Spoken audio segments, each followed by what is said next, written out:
അതുല്യ നടൻ സലിംകുമാർ കഴിഞ്ഞ ദിവസമാണ് നമ്മളെ വിട്ടു പോയത്.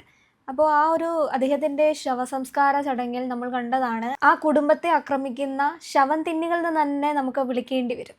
ചന്തു, അദ്ദേഹത്തിൻ്റെ മകൻ അതിൽ രോക്ഷമായി പ്രതികരിക്കുന്നത് കണ്ടിരുന്നോ? ദുഃഖിക്കുന്ന അല്ലെങ്കിൽ ദുഃഖത്തെ എങ്ങനെയാണ് മാധ്യമപ്രവർത്തകർ പകർത്തേണ്ടത്? അതിന് പാലിക്കേണ്ട ചില മാന്യതകളില്ലേ? പറയുകയാണെങ്കിൽ വളരെ വളരെ സങ്കടകരമായ കാര്യമാണ്. അപ്പം ഇന്നലെ രാവിലെ മുതൽ ഞാൻ ടി വിയിൽ കണ്ടുകൊണ്ടിരിക്കുകയാണ്. അദ്ദേഹത്തിൻ്റെ മൃതശരീരം കാണുവാനായ പ്രമുഖരായ വ്യക്തികൾ വരുമ്പോൾ അവരുടെ കൈയും പിടിച്ചുകൊണ്ട് എങ്ങനെയെങ്കിലും എൻ്റെ മുഖം ഒന്ന് ക്യാമറയിൽ പതിയുമോ എന്ന് അന്വേഷിച്ച് വരുന്ന ആൾക്കാരെയും നമ്മൾ കാണുന്നുണ്ട്. അപ്പോൾ അത് മുതൽ നമ്മൾ തുടങ്ങണം. മരിച്ചു കിടക്കുന്ന ആളുടെ കുടുംബത്തിന് കിട്ടേണ്ട ചില സ്വകാര്യതകളുണ്ട് അല്ലേ? അതിനെ നമ്മൾ മാനിക്കണം. ഭാര്യയ്ക്കും മക്കൾക്കും മനസ്സ് തുറന്ന് കരയുവാനോ അദ്ദേഹത്തിന് അന്ത്യമായിട്ടൊരു ചുംബനം നടക്കാനോ ഒന്ന് ആശ്ലേഷിക്കാനോ ഒക്കെ അതിയായ ആഗ്രഹമുണ്ട്. അതിന് പിന്നെ പറ്റില്ല. ഭൗതിക ശരീരത്തിൽ പിന്നെ നമുക്ക് വേറെ അവസാനം നമ്മുടെ ചടങ്ങുകൾ പറയും, മുഖം മൂടാൻ പോവുകയാണ്, ആർക്കെങ്കിലും കാണാനുണ്ടോ എന്നൊക്കെ ചോദിക്കുന്നുണ്ട്. അതുപോലെ അതിനു മുമ്പ് അവരുടെ അവകാശമാണ്. അവരുടെ അവകാശത്തിനെ തന്നെ ചോദ്യം ചെയ്യുന്ന നടപടികളാണ് കാണുന്നത്. ഇന്നലെ മൃതദേഹം അദ്ദേഹം മരിച്ചു എന്ന വാർത്ത വന്നപ്പോൾ മുതൽ ജനങ്ങൾ ഓടിക്കൂടിയിരുന്നത് പ്രത്യേകിച്ച് അദ്ദേഹത്തിനെ കാണാൻ തന്നെയാണ് നമുക്ക് തീരുമാനിക്കാം. ഓക്കെ, അതോടൊപ്പം തന്നെ ഏതൊക്കെ സെലിബ്രിറ്റികൾ വരുന്നു അവരെയും ഒന്ന് ചുളിവിന് കാണാം. അല്ലെങ്കിൽ അവരോടൊപ്പം ഒരു ബൈറ്റിൽ അവരുടെ അടുത്തൊക്കെ ചോദിക്കുമല്ലോ അദ്ദേഹത്തിനെ എങ്ങനെ സ്മരിക്കുന്നു എന്ന് ചോദിക്കുമ്പോൾ അതിനോടൊപ്പം ഒന്ന് തല ഒന്ന് ഇങ്ങനെ എത്തിച്ച് നിൽക്കാൻ പറ്റുമോ എന്നൊക്കെ കാണിക്കുന്ന ബിരുദന്മാരെയും നമ്മൾ കാണുന്നുണ്ട്. അത് പോട്ടെ, അത് കൊണ്ട് ഇപ്പോൾ ചന്തുവിനോ അദ്ദേഹത്തിൻ്റെ ഭാര്യയ്ക്കോ രണ്ടാമത്തെ മകൻ ആരോമൽ അല്ലേ, ആരോമലിനോ പ്രത്യേകിച്ച് പ്രശ്നങ്ങളും വിഷമങ്ങളും ഉണ്ടാവേണ്ട ആവശ്യമില്ല. ചന്തു പൊട്ടിത്തെറിക്കാനുണ്ടായ കാരണം എന്താണെന്ന് വെച്ചാൽ അദ്ദേഹത്തിന് പോലും അടുത്ത് നിൽക്കാൻ പറ്റാത്ത പോലത്തെ ഒരവസ്ഥ.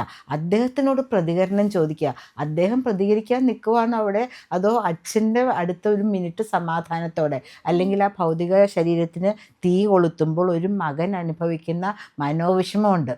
തൻ്റെ കൈ കൊണ്ടാണ് അച്ഛൻ പോകുന്നത് അല്ലേ? അങ്ങനത്തെ ഒരു മാനസികാവസ്ഥയിൽ മകനിരിക്കുമ്പോൾ ഞങ്ങൾക്കൊരു ബൈറ്റ് തരൂ, ബൈറ്റ് ഒരു കടി കൊടുക്കാനും നമുക്ക് തോന്നുകയല്ലേ ശരിക്കും പറയുകയാണെങ്കിൽ. അതുപോലെ തന്നെ സെലിബ്രിറ്റികളായിരിക്കും അവരെന്ത് ചിന്തിക്കുന്നു എന്നുള്ളതല്ല ആ സമയത്ത്. അവർ മരിച്ചുപോയ മഹാനായ ശ്രീ സലിംകുമാറിനെ ചിന്തിക്കുന്നത് എന്തോ ആവട്ടെ, അവരുടെ ഒരു ഫ്രണ്ടാണ് പോയത്, അവരുടെ ഒരു അടുത്ത കൂട്ടുകാരനാണ്. ഇപ്പോൾ രമേശ് പിഷാരടി അല്ലെങ്കിൽ ദിലീപിനൊക്കെ ധാരാളം കാര്യങ്ങൾ പറയാനുണ്ട്. കുടുംബ സുഹൃത്തുക്കളാണ് അവരല്ലേ. അപ്പോൾ അവരുടെ അടുത്ത് നിന്നിട്ട് അഭിപ്രായങ്ങൾ ചോദിക്കുക, അല്ലെങ്കിൽ അദ്ദേഹത്തിനെ കുറിച്ചുള്ള അഭിപ്രായം ചോദിക്കുക, അവരെന്ത് പറയുന്നു എന്ന് കേൾക്കുക, അതിലൊരു വള്ളിയും പുള്ളിയും വിസർവവും വിട്ടുപോയെന്നും പറഞ്ഞാൽ അതിൽ കയറി പിടിക്കുക. ഇതൊക്കെ ഒരു മാധ്യമ പ്രവർത്തനം ചീപ്പാണെന്നേ പറയാൻ പറ്റുള്ളൂ. റേറ്റിംഗ് കൂട്ടാൻ വേണ്ടി കാണിക്കുന്ന ഓരോ തത്രപ്പാടുകളെന്ന് തന്നെ നമുക്ക് പറയേണ്ടി വരും അല്ലേ. ചന്തു ശക്തമായി പ്രതികരിച്ചു, പക്ഷെ പലരും അത് കടിച്ചമർത്തി നിൽക്കും. മോഹൻലാലിൻ്റെ അമ്മ എന്ന് പറഞ്ഞാൽ ജീവനായിരുന്നു. അദ്ദേഹത്തിൻ്റെ അമ്മ മരിച്ചു, മോഹൻലാൽ കരഞ്ഞില്ല എന്ന്. പണ്ടൊക്കെ കരയണത് പ്രശ്നമായിരുന്നു. പുരുഷന്മാർ കരയാൻ പാടില്ല, എന്തൊക്കെയുണ്ടെങ്കിലും പിടിച്ചു നിൽക്കണം.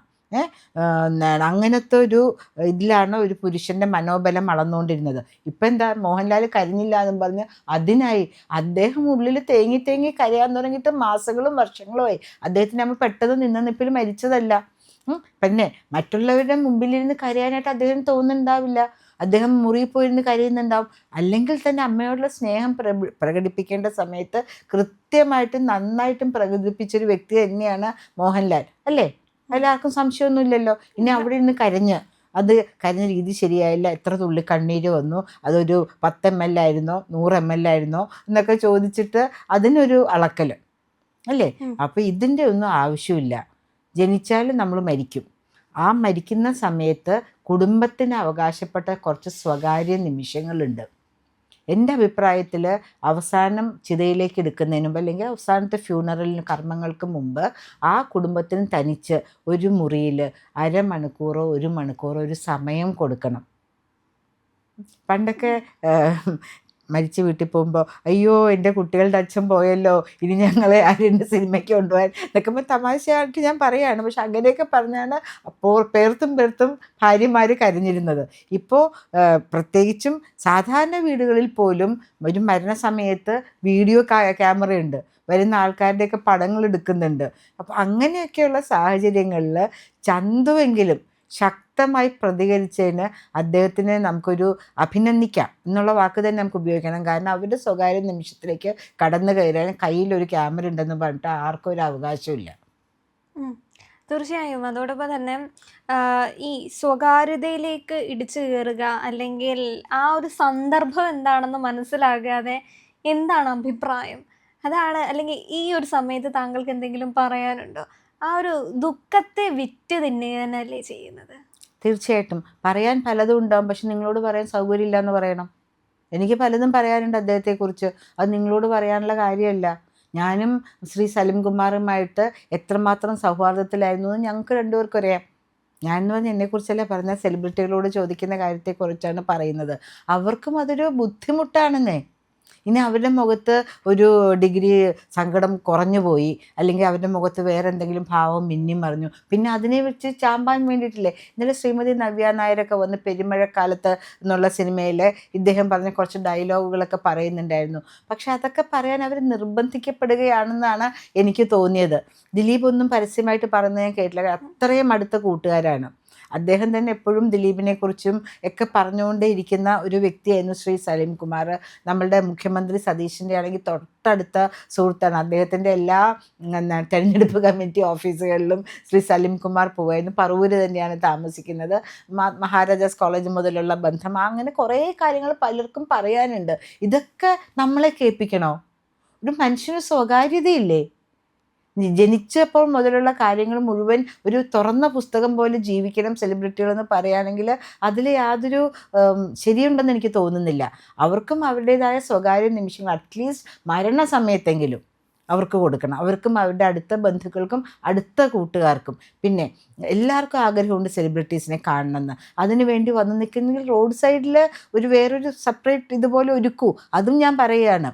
ഇപ്പോൾ മമ്മൂട്ടി വന്നു, മോഹൻലാൽ വന്നു, ഒരു നിമിഷം ആ സ്റ്റേജിൽ വന്ന് ഇരുന്നിട്ട് പോയിക്കോട്ടെ. അപ്പോൾ കാണേണ്ട ആൾക്കാർക്കൊക്കെ അവരെ കാണാം. ഇവിടെ ഇട്ട് തള്ളേണ്ട ആവശ്യമില്ല. ഇപ്പോൾ ഇവിടുത്തെ ആൾത്തിരക്കും കുറയും. ഇവിടെ ആൾത്തിരക്ക് ഉണ്ടാവാനൊരു കാരണം വരുന്ന സെലിബ്രിറ്റീസിനെയും കൂടെ കാണാൻ വേണ്ടിയിട്ടാണ്.